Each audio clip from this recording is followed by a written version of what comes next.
Today I'm chatting with Kimberly Ogborn from My Canadian Home. She started her organizing business in 2019 and loves helping others learn to live with less. She specializes in virtual organizing, which I'm most excited to hear about in our chat today. Welcome to the show, Kimberly.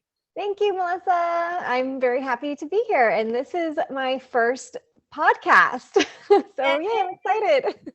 That's awesome. So I know that we found each other basically on Instagram, as with most of my guests through this past season of guest interviews. But tell us a little bit about yourself and what called you to get into this field. Yeah, absolutely.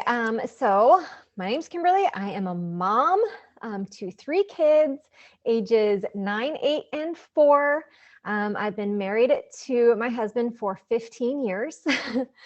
And yeah, organizing, how I got into it was pretty much, I was looking for something to help my husband finish getting his master's. And I always loved organizing. I have a passion for it. And so I just said, hey, why not? So that's really how I got started. But I've been now a stay-at-home mom for the past 10 years.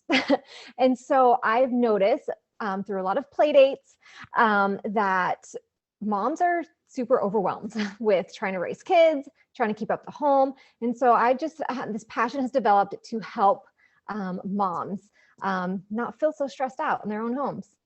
I love that because basically you saw the need in the market and it sounds like it happened relatively organically. 10 years ago when you had your now 9-year-old, you probably weren't like, I'm going to have an organizing business someday, so that's really cool to see how that unfolded. And I understand that you recently went full time in your business. So that is super exciting now that we're in 2021 and it sounds like you started this back in 2019. So tell us, how that evolved. Like, how have you been able to really make this a full-time biz instead of a side hustle or a part-time hobby or something like that? Absolutely. So this summer was the first time, like going full time. But it's always been the plan. My youngest is going into school finally in the fall. And so this has always been my plan, is to start to go full time in September. But I was able to do that starting this summer, which has been fantastic. There's definitely a lot of ups and downs of, should I be doing this? Should I keep going? But I've gotten a lot of support and encouragement. And so this was my time. And so I'm going for it. It's so exciting. And I just got chills. It's so exciting to make that transition because it seems like it wouldn't be that big of a stretch, right? Like, oh, I've been doing this for 2 years and, I already know I'm good at it. I already have the market credibility. I already have the testimonials. I have the website, all of the setup is there, right? All you have to do is just press play. But I think it's such a mindset shift too. Like, whoa, I'm a CEO now, I'm a business owner, and really like stepping into that. So yeah, that's super cool. Absolutely. And I know that we're going to get into all about, virtual organizing and minimalism, but before I get there, you are still organizing physically, it sounds like, as well. So what are your favorite areas of a home to organize? I always love asking this question because every answer is different. The messiest space possible. I love it.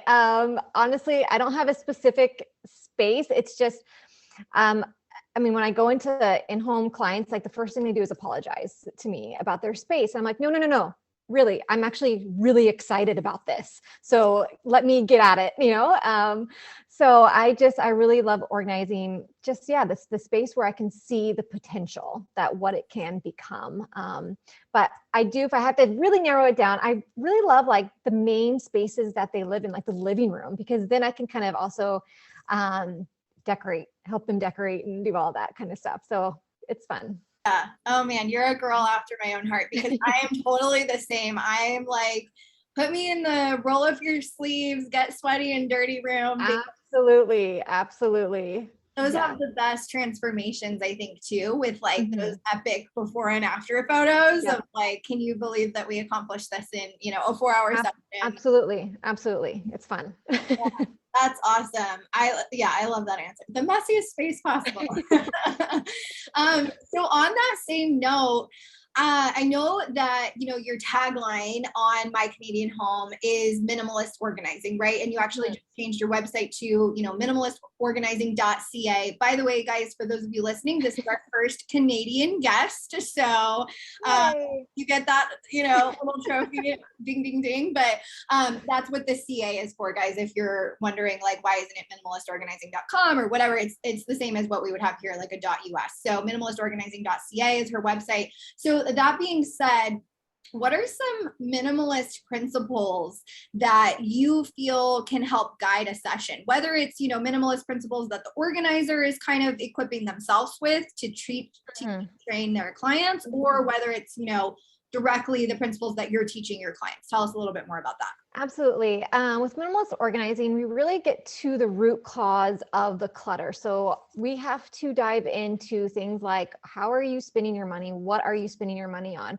And we're going to stop those bad habits, because if we don't stop it there, the bad habits there, they're going to continue to bring in items in their home that are going to cause clutter. So we really get to the root cause of what's causing this clutter. So once we've addressed that, we then talk about really the value and function and the purpose of an item that they have, and really get them thinking more deeply about that. And so once we do that, we're able to bring to light the items that have beauty to them, have function, serve that specific purpose that meets the needs of their family, and really pull that out, and then really get rid of those items that are holding them back, or that really do not fit their current season of life. And that's where minimalist organizing comes in, where we think deeply about the item, and then we really display those things that hold that value to us.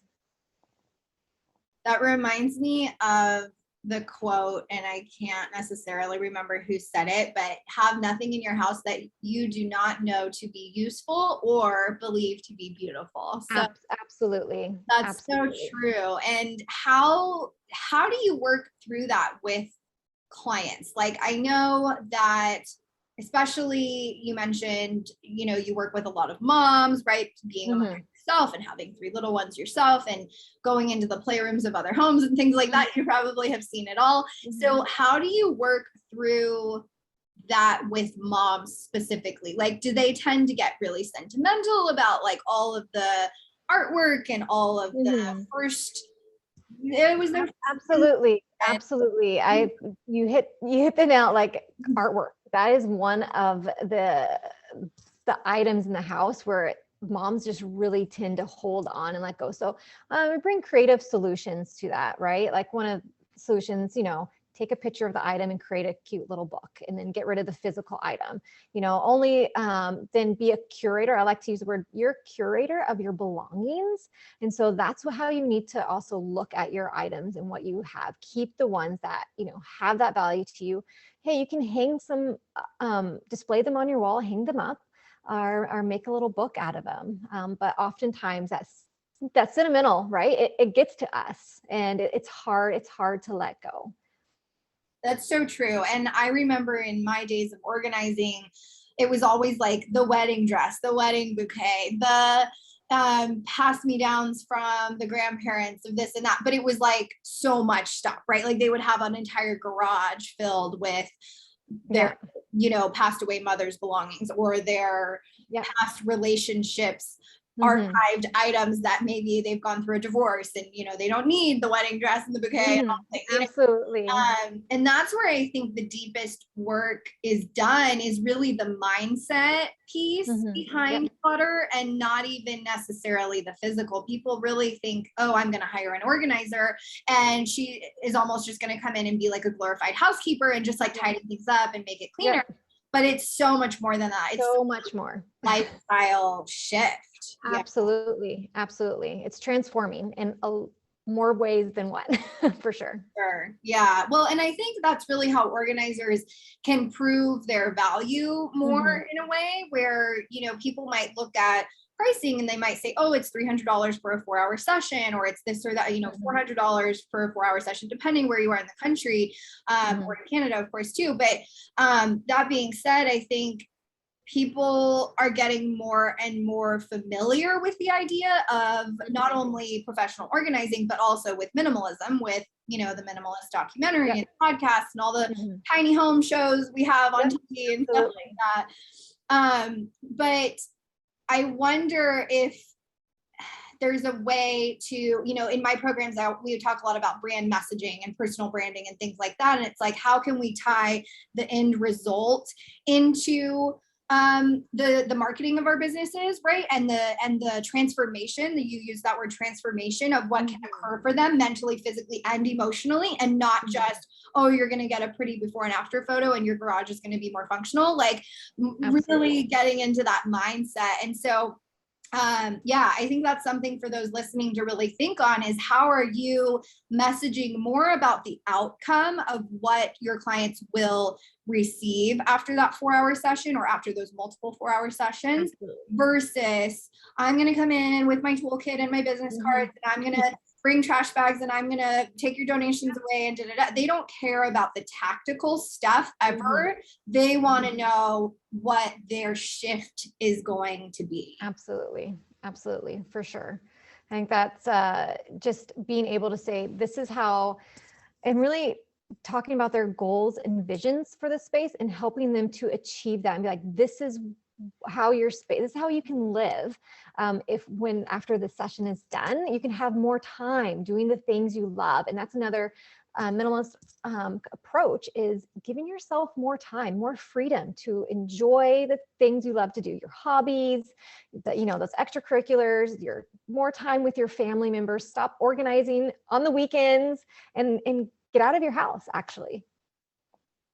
And I remember Peter Walsh. I don't know if you know who this guy is. Oh, yes.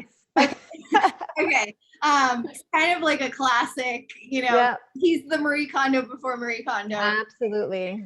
On the scene. But yeah, he was on my very favorite show as a teenager, Clean Sweep, which was on the TLC network. And he's like the Aussie. I refer to him as the Aussie with an attitude. So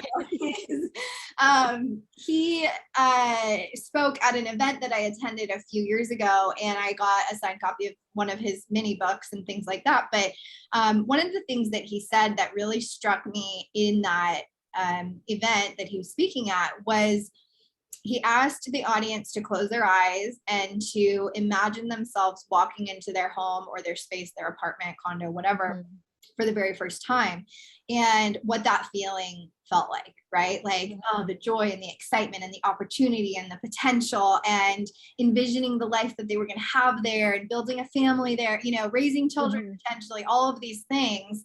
And then look at where it is now. And if it's way overcluttered and stressful and no longer a place of serenity and peace and being that nest from the outside world, then, okay, we've clearly gotten off the path here. So how can we mitigate that and get it back to those initial feelings? And that was such a powerful visualization exercise for me, even just being in the audience of that session. And I continued to walk my clients through that after that, because what a powerful way for them to realize the deeper issue, right, of the clutter. Absolutely. Absolutely. Yes. And I've actually done that too with my virtual clients, some of them, of just have them, okay, how do you want to feel in your space? And why are you not feeling that way? What's, you know, causing that? And those are all good questions and questions that need to be asked. Yeah. It's almost like we're like therapists for clutter. Absolutely. Absolutely. I mean, right. Clutter does affect our mental health. And and that's why we're there to help. Yeah, that's so true. And I know you touched on virtual organizing, so let's dive into that. So absolutely. Personally, I know that I didn't love helping people virtually because I'm really a doer. I'm the type that wants to get in the weeds with them, get my hands dirty. So for me, I tried it, right? I, branded out a whole page on my website, clutter coaching and and this is way pre-pandemic, before now it's, definitely a needed service in the organizing community. But for me, my struggle was when you're working with a client and maybe you're giving them visualizations and mindset exercises and meditations and, you know, really trying to do that mindset shift work from afar, right? Giving them activities, ebooks, doing the virtual walkthroughs of the space with them, giving them homework, you know, all of that. My biggest struggle was that my particular clients didn't take action, like they didn't do anything. And so I sort of wrote off virtual organizing as, okay, well, this isn't for me as an organizer, which obviously to each their own, it's not going to be for everyone. Absolutely. But how have you been able to break through that of like still seeing results with your clients and having them come back for more and more because they're so excited to like work with you and get more done? For sure. And I think the first step is like, you know, when you do that consultation call is figuring out if they are the right client for virtual organizing, because they potentially could not be. You need someone that loves DIY. So you need someone who's going to be coachable, and you need someone who's excited about this. And so I discovered there's two types of clientele for virtual organizing. You have those that you can just give them an action plan and then they can just take it and do it on their own. And then there's ones where you need to actually walk through the process with them. And so once I've determined, you know, kind of who they are and if they can handle it, then I'll cater the session to their needs. Well, and I think it's interesting to know that there are those, like, I call them unicorns, like they're out there, the ones that do want to take your advice and take your expertise in coaching and guidance and counseling and act on it, right? It's like with anything, you know, you can sign someone up for therapy and they can go and they cannot do anything beyond just sitting there physically or, you know, in front of a Zoom. And it's the same with, I don't know. I mean, virtual schooling, I would imagine too, right? Like you could sit there, you could show up physically, be there in front of the screen, but are you actually absorbing the information? Are you understanding it? Are you ready to implement it? So what are some things that, like, when clients get stuck in virtual organizing, that you equip them with to be able to like work through those blocks if you feel like you're not getting anywhere with them? Yeah, usually what I like to do, like if it's starting off with a room, I like them to get them excited before their sessions begin. When they're excited and when they're motivated, then they're more likely to follow through. So I like to have a little fun. I do, if it's a certain, like a bigger space, or even I've done closets too. I have them set up a Pinterest board. I want you to go on Pinterest. I want you to find inspiration for your space and see kind of, you know, what you like. Because then also when they share that board with me and I'm able to kind of pick out their style, I'm able to pick out what are they drawn to. And so we'll chat about it. And actually that gets them excited to be like, okay, this is what I really love. And this is what I kind of want to get there. So now I need to work to get there, right? And so I try to do a lot of the motivation and a lot of getting them excited to begin with. And then I try to stay connected with them. Typically we've meet like once a week. I'll give them a week to do the tasks that need to be done for our next session. And then during the week, if they have any questions, I'm in constant communication with them. If they've run into a problem or anything like that, I'm there to kind of guide them and to keep them on track. That's so important, I think, to set it with the vision boarding and the vision setting and the excitement of what you said with like the Pinterest board. I imagine that's almost hard for some people if this is the first time that they're asking themselves, wait, hold on, what do I really want? Especially I know organizers, you know, we typically work with people going through life transitions, right? Maybe they are a new mom, or maybe they're now an empty nester, or maybe they're a divorcee or a widow, or they just moved across the country or whatever, you know, who knows what boat that they're in. But I think that is such an important place to start from, of what do you really want, right? Because you're not a mind reader as the virtual organizer, and it's going to have to come from them as to their goals and their motivation, like you said, where they get excited about it, and then they're going to hold themselves more accountable than if you were just, you know, directing the ship and they had no input, right? Absolutely. Yeah. And I think with virtual organizing, just a lot of visuals are very helpful. I create a lot of mood boards for them. And then again, they get excited for that. I also do product search for them. And that's very helpful for them. It's so cool to see that you've been able to incorporate the virtual organizing as, you know, basically 50% of your business, because I think as, you know, we go through these trying times, or, you know, fill in the blank of whatever overused term you want to hear, but, you know, we are still in a very odd state in the world, and in Canada and in the US. And I think people more and more are interested in pro organizing, but maybe some people aren't as inclined to have others in their home during this time. And so virtual organizing is really cool to see that, you know, you're taking off in your own business.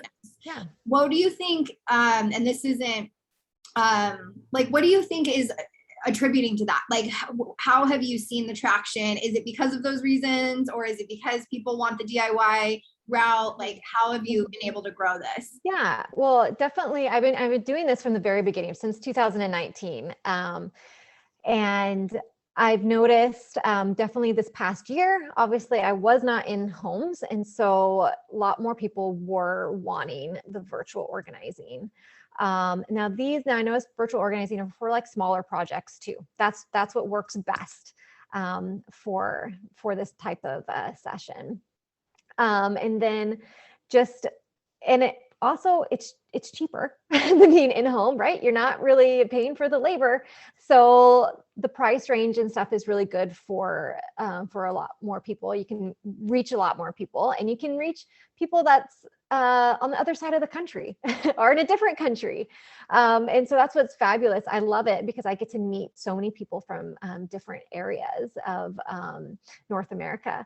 And that's just one of the highlights from it. So definitely more people, especially this next year, I feel like there will be more going virtual. Just because they know, they've heard about it maybe, and they know it's possible, and it's doable.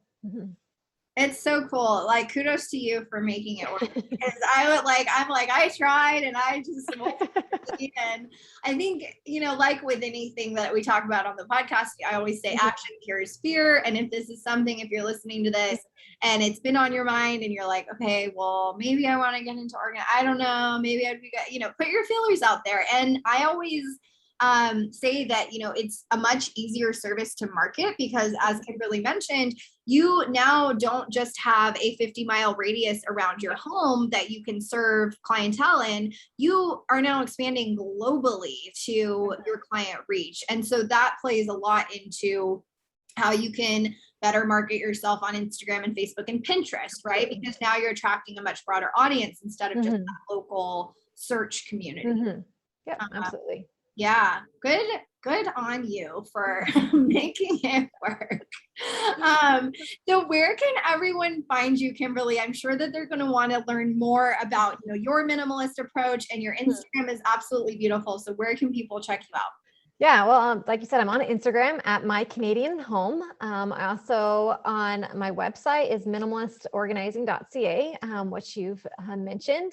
But that's mainly like where you can find me. I'm usually on Instagram throughout the week, trying to just build that community and build an excitement for organizing with that minimalist approach. So cool. Thank you so much for being here today. And thank you for having me. Yeah, super excited to see what you do next and how you grow this baby now that it's full time. Absolutely. Let's go for it.